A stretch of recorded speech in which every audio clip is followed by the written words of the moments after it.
এক নম্বর প্রশ্নটি একটি পৌনঃপুনিক ভগ্নাংশ যাকে সাধারণ ভগ্নাংশে পরিণত করতে হবে।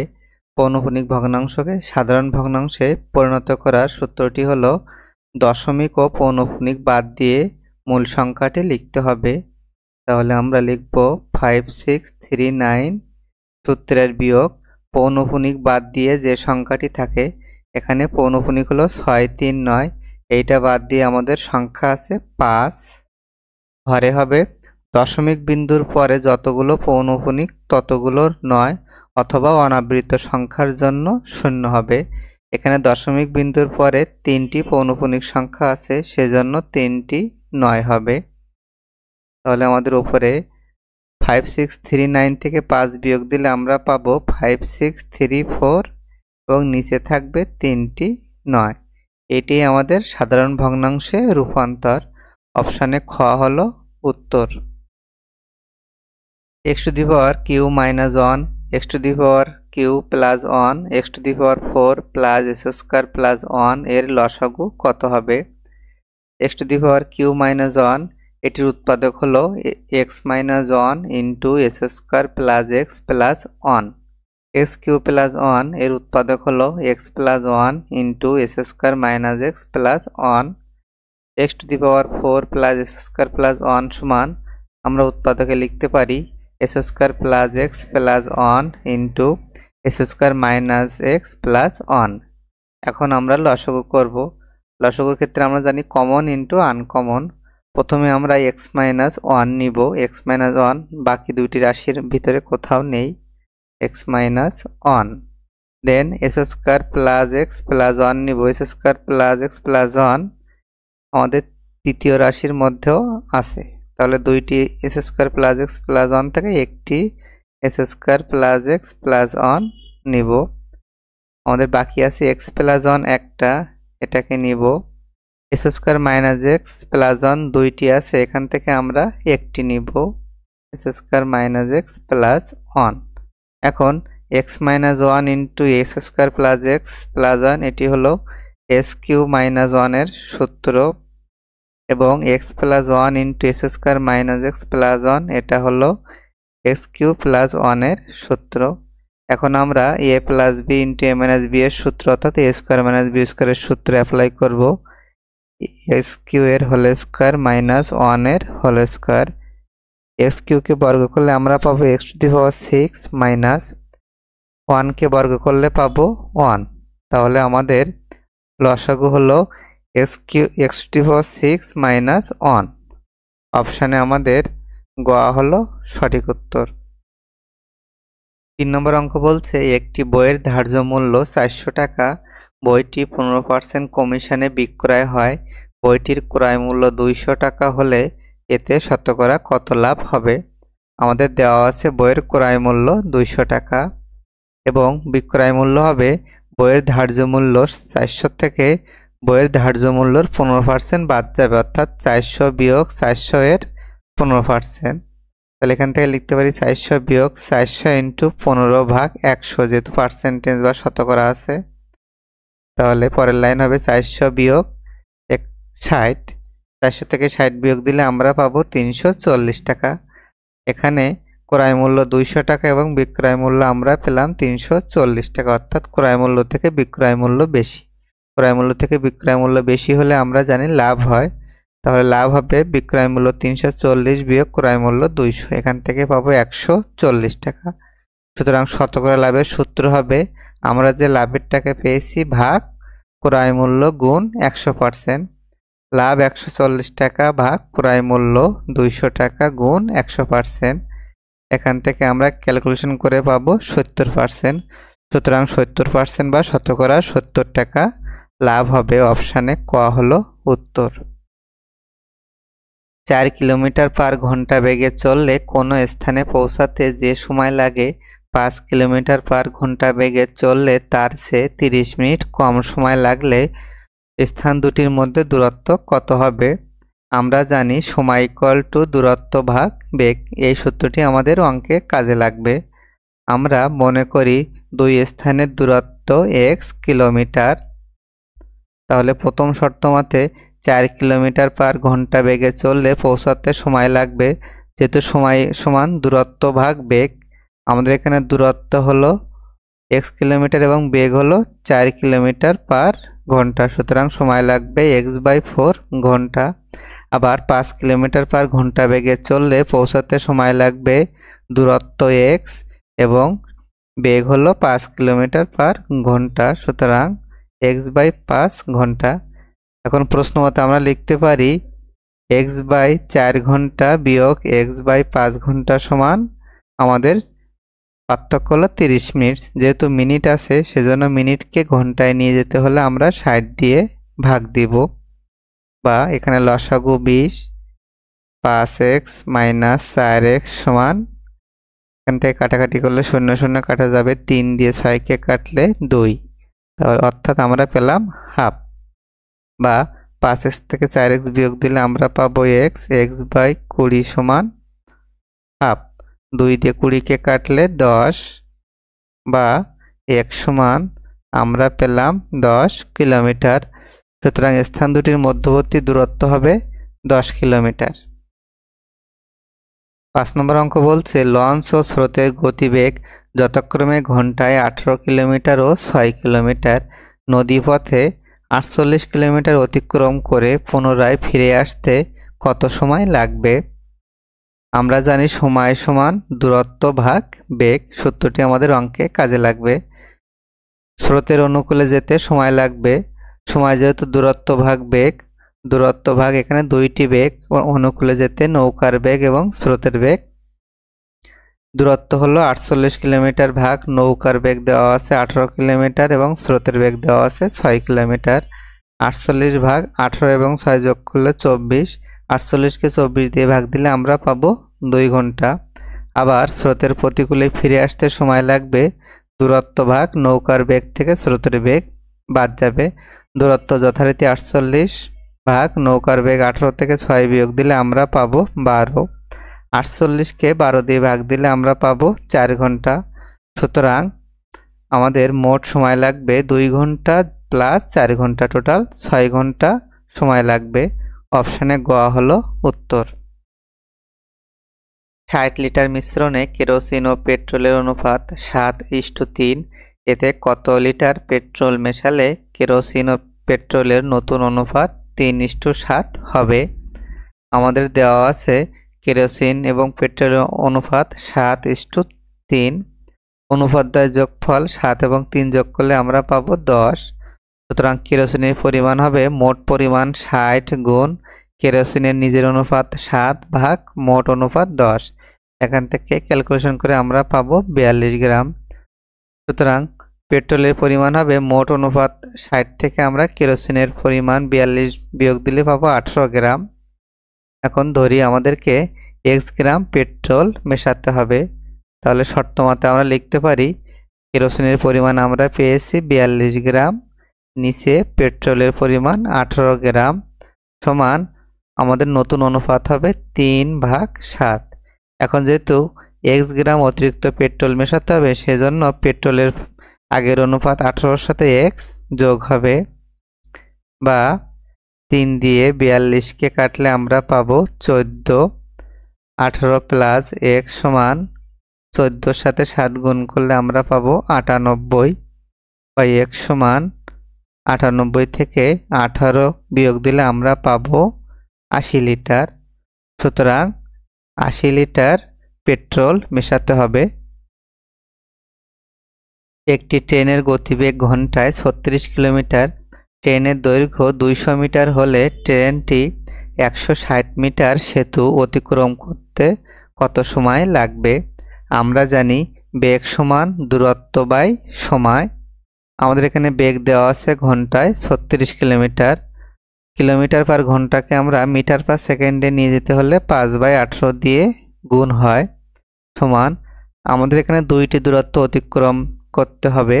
একটি হলো ট্রেনের দৈর্ঘ্য যার মান দেওয়া আছে 200, এবং অন্যটি হলো সেতুর দৈর্ঘ্য যার দৈর্ঘ্য দেওয়া আছে 160 মিটার, এবং আমাদেরকে সময় বের করতে হবে। আমরা ধরি 1 সেকেন্ড সময় লাগবে। এখন কাটাকাটি করলে 18 দিয়ে 36কে কাটলে 2, 2 সাথে 5 গুণ করলে 10, 10 সাথে x গুণ করলে 10x সমান এখান থেকে আমরা পাবো 360 বা x সমান 360কে 10 দিয়ে ভাগ দিলে নিচ থেকে উপর থেকে 0 0 কাটা যাবে বা x সমান 36 সেকেন্ড। সুতরাং 160 মিটার সেতু অতিক্রম করতে 36 সেকেন্ড সময় লাগবে। 8 নম্বর অঙ্ক বলছে পি একটি কাজ 25 দিনে করতে পারে, কিউ পি এর চাইতে 25% বেশি কর্মক্ষম, তাহলে কিউ কাজটি কত দিনে করতে পারবে? ধরি পি এর কর্মক্ষমতা 100%, তাহলে কিউ এর কর্মক্ষমতা হবে, কিউ যেহেতু পি এর থেকে 25% বেশি অর্থাৎ 125%, সুতরাং তাদের লাগা সময়ের অনুপাত হবে P/Q সমান হবে 5:4, অর্থাৎ কাজটি করতে পি এর 5 দিন লাগলে কিউ এর লাগবে 4 দিন। সুতরাং কাজটি করতে পি এর 1 দিন লাগলে কিউ এর লাগবে 4/5 দিন। কাজটি করতে পি এর 25 দিন লাগলে, যেহেতু আমাদের প্রশ্ন দেওয়া আছে পি একটি কাজ 25 দিনে করতে পারে, সুতরাং পি এর 25 দিন লাগলে কিউ এর লাগবে 4 গুণ 25/5। এখান থেকে ক্যালকুলেশন করে আমরা পাবো 20 দিন। সুতরাং কিউ এর ওই কাজটি করতে 20 দিন সময় লাগবে। 9 নম্বর অঙ্ক একটি লগের অঙ্ক, যেখানে বলছে log 2√5 400 সমান x হলে x এর মান কত হবে? তাহলে লগের সূত্র অনুযায়ী আমরা লিখতে পারি 2√5 whole to the power x সমান 400। এখন 400 এর উৎপাদকগুলো আমরা বের করব। 400কে 2 দিয়ে ভাগ দিলে 200, 200কে 2 দিয়ে ভাগ দিলে 100, 100কে 2 দিয়ে ভাগ দিলে 50, 50কে 2 দিয়ে ভাগ দিলে 25, 25কে 5 দিয়ে ভাগ দিলে 5, আর কোনো সংখ্যা দ্বারা ভাগ করা যায় না। যাই হোক 400 এর উৎপাদক আমরা পেলাম 2 গুণ 2 গুণ 2 গুণ 2 গুণ 5 গুণ 5। এখানে 4টি 2 আছে, সেজন্য আমরা 2 টু দি পাওয়ার 4 লিখতে পারি এবং একটা 5 সমান 2টা √5, তাহলে 2টা 5 সমান 4টা √5 হবে। 2 টু দি পাওয়ার 4 গুণ √5 টু দি পাওয়ার 4, এখানে যেহেতু 4টি √5 আছে, সূচকের ক্ষেত্রে আমাদের পাওয়ার একই হলে এবং তারা যদি গুণ আকারে থাকে তাহলে 2√5 হোল টু দি পাওয়ার 4 এভাবে লিখতে পারি। যাই হোক আমরা 400 ইকুয়াল টু পেলাম 2√5 হোল টু দি পাওয়ার 4, সেই মানটা আমরা এখানে বসাবো। বাম পাশে যথারীতি 2√5 whole to the power x থাকবে, ডান দিকে 400 এর মান 2√5 হোল টু দি পাওয়ার 4।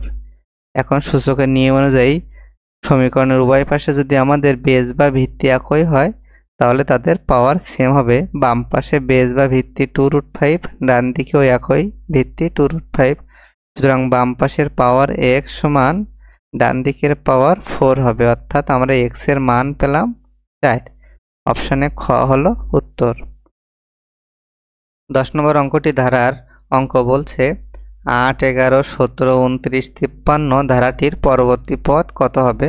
আমরা ধারাটি লিখব 8, 11, 17, 29 এবং 53। আমাদেরকে 53-র পরবর্তী সংখ্যা বের করতে হবে।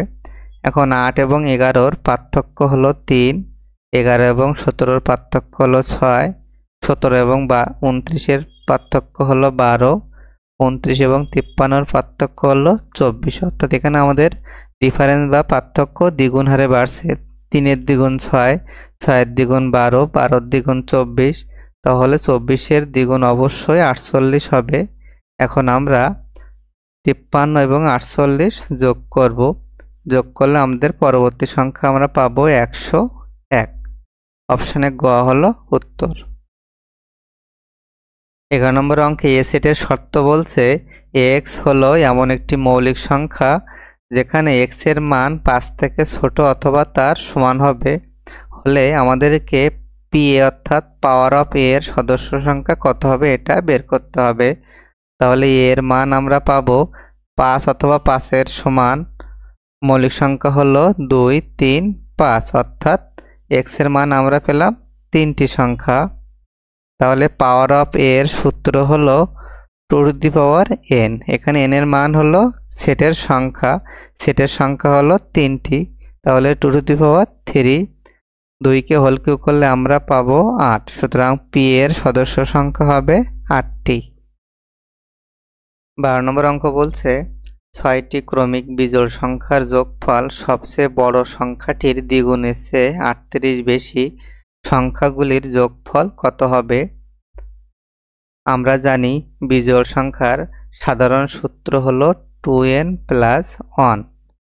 তাহলে 6টি ক্রমিক বিজোড় সংখ্যাগুলো আমরা ধরব 2n plus 1, 2n plus 3, 2n plus 5, 2n plus 7, 2n plus 9 এবং 2n প্লাস 11।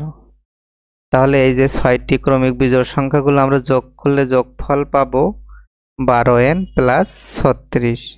তাহলে শর্ত মতে আমরা লিখতে পারি 6টি ক্রমিক বিজোড় সংখ্যার যোগফল অর্থাৎ 12n প্লাস 36 সমান হবে সবচেয়ে বড় সংখ্যাটি।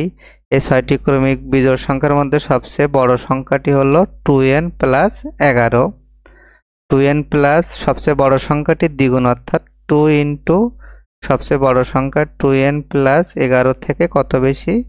38 বেশি, প্লাস 38, বা 12n প্লাস 36 সমান 4n প্লাস 11 সাথে 2 গুণ করলে 22 প্লাস 38, বা 12n থেকে 4n বিয়োগ দিলে আমরা পাবো 8n, 22 এবং 38 যোগ করলে পাবো 60, 60 থেকে 36 বিয়োগ দিলে আমরা পাবো 24। তাহলে ডান দিকে লিখছি 8n ইকুয়াল টু আমরা পেলাম 24, বা n ইকুয়াল টু 24কে 8 দিয়ে ভাগ দিলে আমরা 3 8 24, অর্থাৎ n এর মান পেলাম 3। আমাদেরকে ওই 6টি ক্রমিক বিজোড় সংখ্যার যোগফল বের করতে হবে। তাহলে যোগফল হলো 12n প্লাস 36। এখন আমরা n এর মান বসাবো 12 ইন্টু 3 যোগ 36, 12 সাথে 3 গুণ করলে আমরা পাবো 36 প্লাস 36, 36 এর সাথে 36 যোগ করলে পাবো 72। সুতরাং অপশন আমাদের ঘ হলো সঠিক উত্তর। 13 নম্বর অঙ্ক বলছে রহিম ও করিমের বিনিয়োগের অনুপাত 3:2। যদি মোট মুনাফার 5% দাতব্য সংস্থায় দেওয়ার পর রহিম 855 টাকা মুনাফা পেল, আমাদেরকে মোট কত টাকা মুনাফা হয়েছিল সেই মানটি বা সেই টাকার পরিমাণটি বের করতে হবে। তাহলে প্রথমে আমরা লিখব রহিম পেল, যেহেতু মোট মুনাফার 5% দেওয়ার পরে 855 টাকা রহিম পেয়েছে, তাহলে 100 থেকে 5 অর্থাৎ বাকি 95% সমান 855 টাকা। 1% সমান 855 ভাগ 95 টাকা। সুতরাং 100% সমান 855 গুণ 100 ভাগ 95। 95 দিয়ে 855কে কাটলে 9, 9-এর সাথে 100 গুণ করলে আমরা পাবো 900 টাকা। এখন ধরি রহিম বা রহিমের বিনিয়োগ ছিল 3x টাকা এবং করিমের বিনিয়োগ ছিল 2x টাকা। তাহলে রহিমের বিনিয়োগ আমরা পেয়েছি 900 টাকা, আবার রহিমের বিনিয়োগ ধরেছি 3x টাকা। তাহলে সত্যমতে আমরা লিখতে পারি 3x সমান 900, বা x সমান 900 ভাগ 3। এখান থেকে আমরা x এর মান পাবো 300 টাকা। সুতরাং মোট বিনিয়োগ হবে রহিমের বিনিয়োগ 3x যোগ করিমের বিনিয়োগ 2x, যোগ করলে পাবো 5x।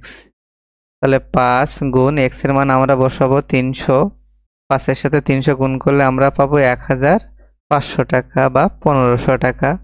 সুতরাং মোট 1500 টাকা মুনাফা হয়েছিল। 14 নম্বর অঙ্কে আমাদেরকে সূচকের যোগ বের করতে হবে। এখানে 4টি 4x আছে, সেজন্য আমরা লিখতে পারি 4 × 4⁴x। তাহলে 2টি 4 থেকে আমরা একটি 4 নিব, সেক্ষেত্রে আমাদের পাওয়ার যোগ হবে অর্থাৎ 1 প্লাস x। 4কে আমরা লিখতে পারি 2 এর হোল স্কয়ার, দেন তার পাওয়ার হবে 1 প্লাস x। তাহলে 2 ইন্টু আমরা জানি পাওয়ারে পাওয়ারে গুণ হয় 2 প্লাস 2x। এটাকে সাজিয়ে লিখলে 2^2x আমরা আগে নিয়ে আসবো, 2x + 2। অপশানে ঘ হলো সঠিক উত্তর। পরীক্ষায় আসা সর্বশেষ সূচকের অঙ্কটি এখানে আমরা লিখতে পারি 2^3x - 8 সমান 3কে বর্গ করলে 9 এবং বাম পাশে 36 ডান দিকে আসলে ভাগ হয়ে যাবে, ভাগ 36। বা 2^3x - 8 সমান 9 দিয়ে 36কে কাটলে 4, তাহলে 1/4। বা 2^3x - 8 সমান 4কে আমরা লিখতে পারি 2 এর স্কোয়ার। বা 2^3x - 8 সমান 2^-2। সূচকের ক্ষেত্রে সমীকরণ উভয় পাশে বেস বা ভিত্তি একই হলে তাদের পাওয়ার সেম হবে। বাম পাশের পাওয়ার 3x - 8 সমান ডান দিকের পাওয়ার -2। বা সমীকরণটা আমি আবারও লিখছি, বা 3x সমান -2 + 8। বা 3x সমান 8 থেকে 2 বিয়োগ দিলে 6, 6কে 3 দিয়ে ভাগ দিলে আমরা পাবো 2। সুতরাং x এর মান আমরা পেলাম 2। আশা করি আপনারা অঙ্কগুলো বুঝতে পেরেছেন। ধন্যবাদ সবাইকে।